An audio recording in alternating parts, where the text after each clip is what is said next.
नमस्कार दोस्तों, कैसे आप सब लोग। आशा करता हूँ अच्छे होंगे, सकुशल होंगे। तो आज हम बात करने जा रहे हैं भारतीय हिंदी जगत सिनेमा की जानी मानी अभिनेत्री काजोल के बारे में। आशा करता हूँ आप शुरू से आखिर तक जुड़े रहेंगे और चैनल को लाइक शेयर और सब्सक्राइब करना नहीं भूलेंगे। तो बात करते हैं शुरुआती दौर से।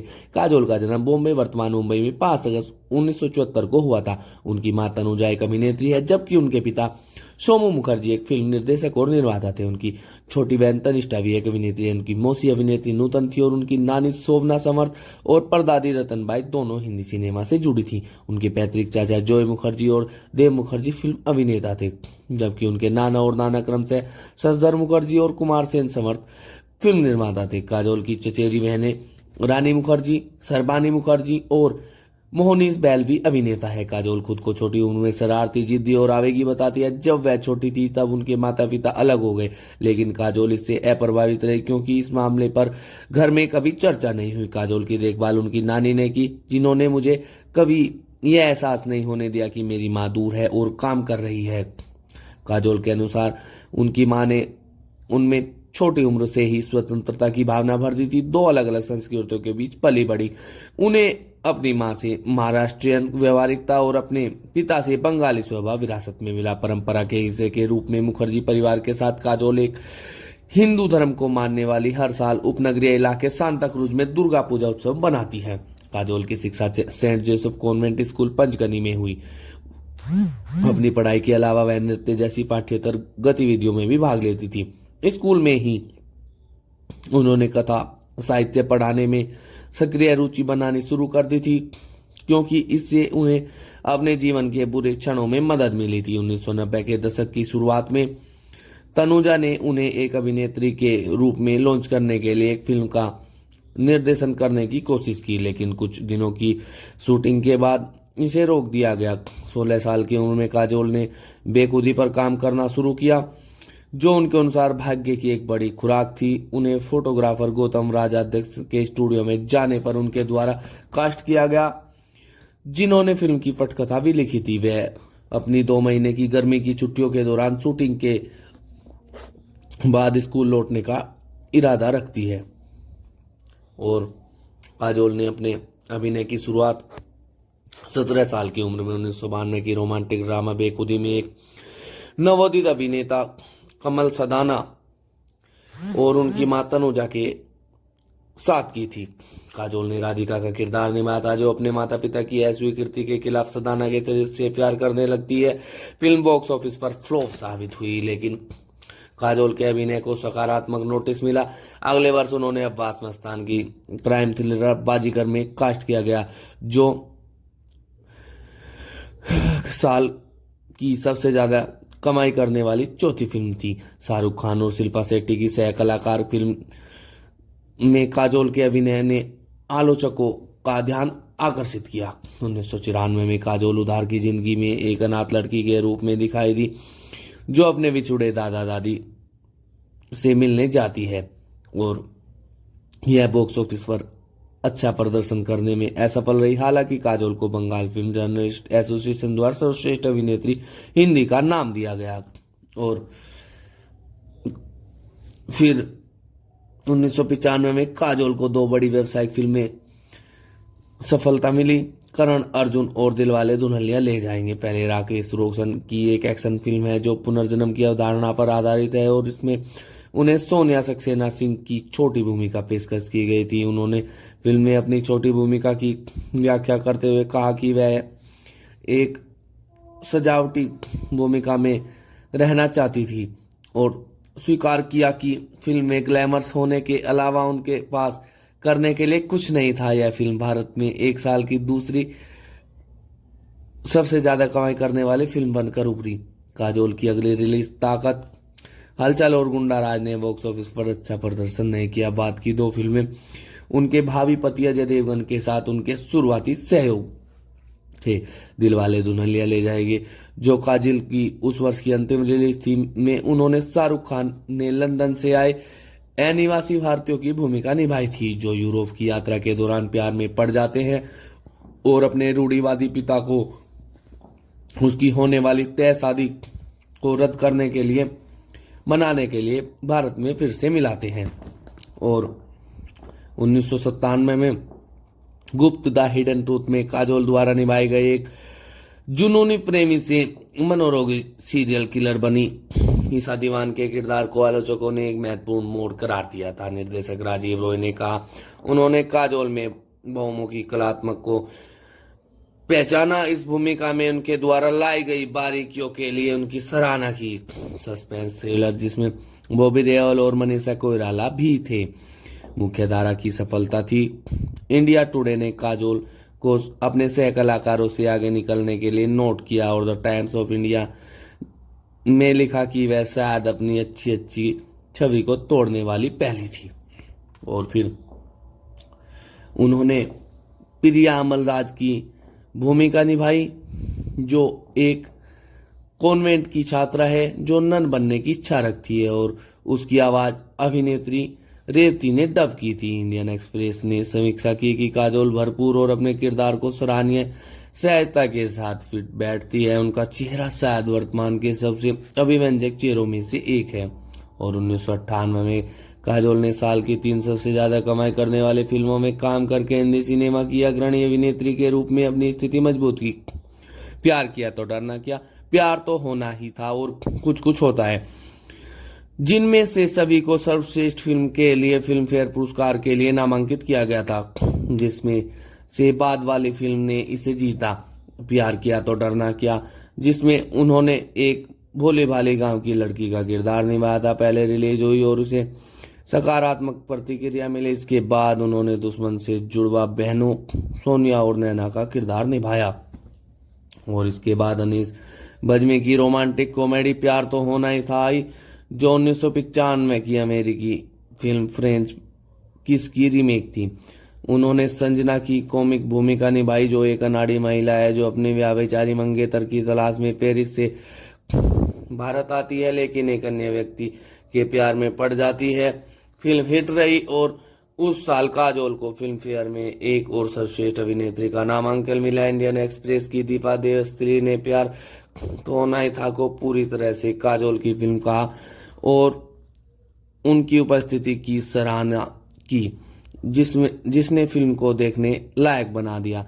खालिद मोहम्मद ने उन्हें शो की सुपर सेविंग ग्रेस के रूप में संदर्भित किया। हमेशा की तरह चुलबुली और सहज उनका प्रदर्शन पूरी तरह से संतुलित है जो सबसे जोरदार दृश्यों को भी ऊपर जाने से बचाता है। और काजोल के लिए 1998 की सबसे बड़ी सफलता उस वर्ष की उनकी अंतिम रिलीज थी। करण जौहर की बतौर निर्देशक पहली फिल्म कुछ कुछ होता है स्कॉटलैंड में शूट की गई पहली भारतीय फीचर यह भारत और विदेश दोनों के एक ऑल टाइम ब्लॉकबस्टर के रूप में उभरी। काजोल ने अंजलि शर्मा का किरदार निभाया जो एक टॉम बॉय कॉलेज छात्रा है जो कॉलेज के अपने सबसे अच्छे दोस्त शाहरुख खान से गुप्त रूप से प्यार करती है। कहानी सालों बाद उनके नए सिरे से मिलने की है जब शाहरुख खान भी दूर हो जाता है और शाहरुख अपने रूप बदल लेते हैं और किसी और से शादी करने के लिए पहले से ही प्रतिबद्ध हो जाते हैं। आलोचकों ने काजोल के प्रदर्शन को अन्यथा अवास्तविक कथा न के बावजूद साहसिक और ठोस माना। उन्होंने 44वें फिल्म फेयर पुरस्कार में अपना दूसरा सर्वश्रेष्ठ अभिनेता महिला के लिए पहला जी सिने पुरस्कार जीता। फिल्म फेयर ने भारतीय सिनेमा के 80 सबसे प्रतिष्ठित प्रदर्शनों की सूची में दुश्मन और कुछ कुछ होता है दोनों में काजोल के अभिनय को शामिल किया। साल के अंत के कॉलम में द ट्रिब्यून के मधुर मित्तल ने बताया कि काजोल प्रत्येक चित्रण में अपनी उत्कृष्ट भावुकता और सनसनीखेज स्क्रीन उपस्थिति के साथ एक परिपूर्ण नायिका के रूप में उभरी है। और पत्रकारों के ने अनुमान लगाया कि शादी के बाद काजोल की पहली रिलीज दिल क्या करे में अजय देवगन के चरित्र की दूसरी महिला की सहायक भूमिका उनके लिए एसिड टेस्ट होगी। उसने समझाया कि भूमिका केवल इसलिए स्वीकार की क्योंकि इसमें ग्रे शेड्स थे।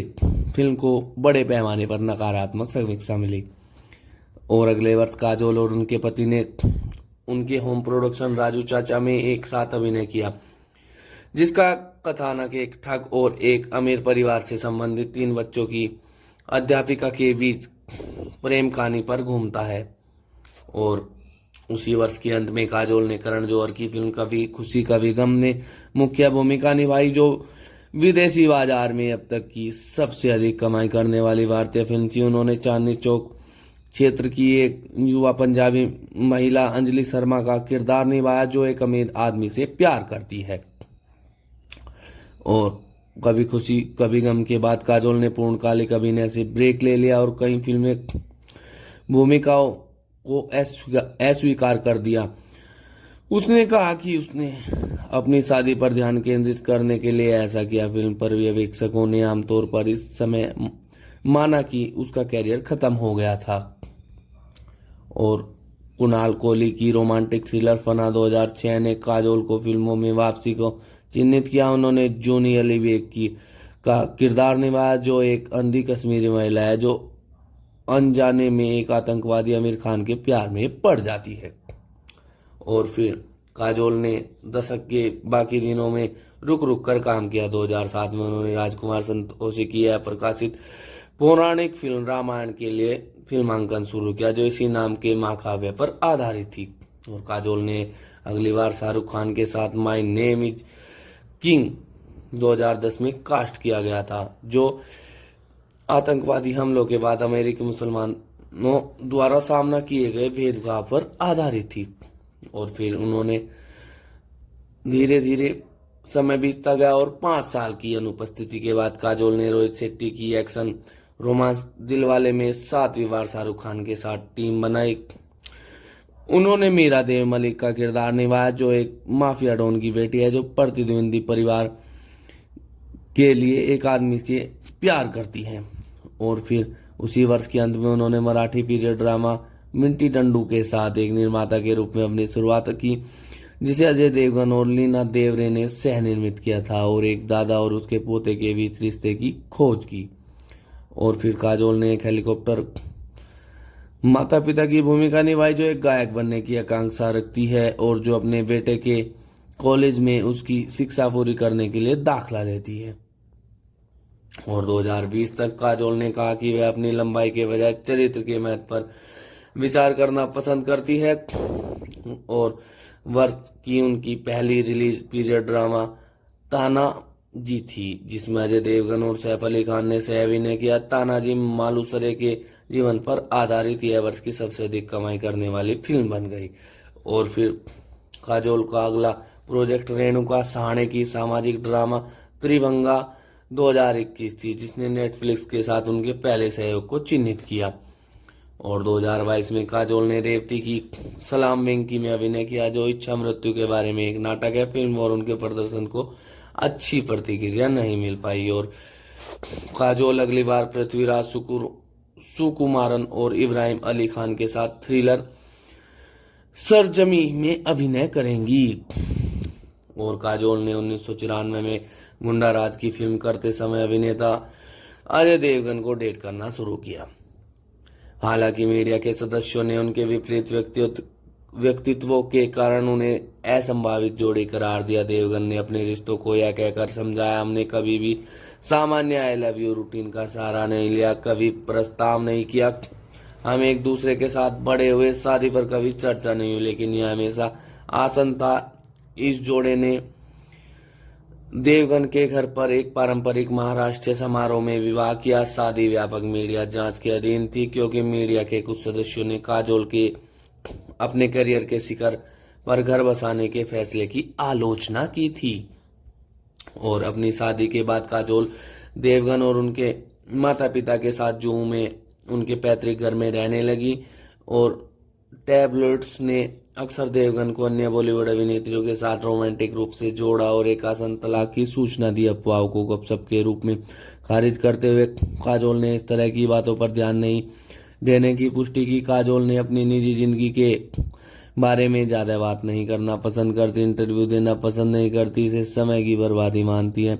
उन्होंने 20 अप्रैल 2003 को एक बेटी न्यासा को जन्म दिया। 7 साल बाद 23 सितंबर 2010 को उन्होंने एक बेटे युग को जन्म दिया। उन्होंने मातृत्व को शानदार बताया और कहा, काजोल ने 2015 से देवगन को अपने उपनामों के रूप में इस्तेमाल किया। वे अंग्रेजी, हिंदी और मराठी बोलती है और बंगाली समझ सकती है।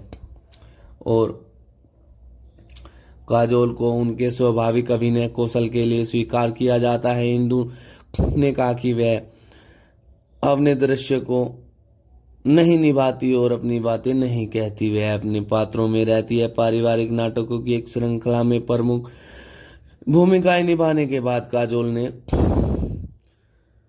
गुप्त द हिडन ट्रूथ के साथ अपनी अभिनय बहुमुखी प्रतिभा दिखाई, जिसके लिए उन्हें महिला विरोधी नायक किरदार निभाने वाली अपने युग की पहली अभिनेत्रियों में से एक के रूप में जाना गया है। वह पुरुष अभिनेताओं की तुलना में अधिक लोकप्रिय हुई और उन्हें स्क्रीन पर जीवंत और उत्साही स्वभाव के लिए भी सराहा गया है। और दोस्तों, यही थी भारतीय हिंदी जगत सिनेमा की जानी मानी अभिनेत्री काजोल देवगन की जीवनी। आशा करता हूँ आप शुरू से आखिर तक जुड़े रहे होंगे और आपको कहानी बहुत ही अच्छी लगी होगी। और दोस्तों, आपको इनके जीवन में क्या अच्छा लगा आप हमें कमेंट में लिखकर बता सकते हैं। और भी यदि किसी व्यक्ति की जीवनी आप अपने चहेते व्यक्ति की जीवनी सुनना चाहते हैं तो वो भी आप हमें कमेंट में लिखकर बता सकते हैं। हम उसी व्यक्ति की जीवनी लेकर आपके समक्ष पेश हो जाएंगे। और ऐसे ही नेता, अभिनेता, निर्माता, निर्देशक, राजनीतिज्ञ लोगों की जीवनी सुनने के लिए आप हमारे चैनल ओनली स्टोरी से जुड़े रहे, जो कि खास लोगों की जीवनी लेकर आपके समक्ष पेश होता है। और दोस्तों, हमारे चैनल को लाइक, शेयर और सब्सक्राइब करना आप नहीं भूलेंगे। और अब मैं अपनी वाणी को विराम दूंगा। धन्यवाद दोस्तों।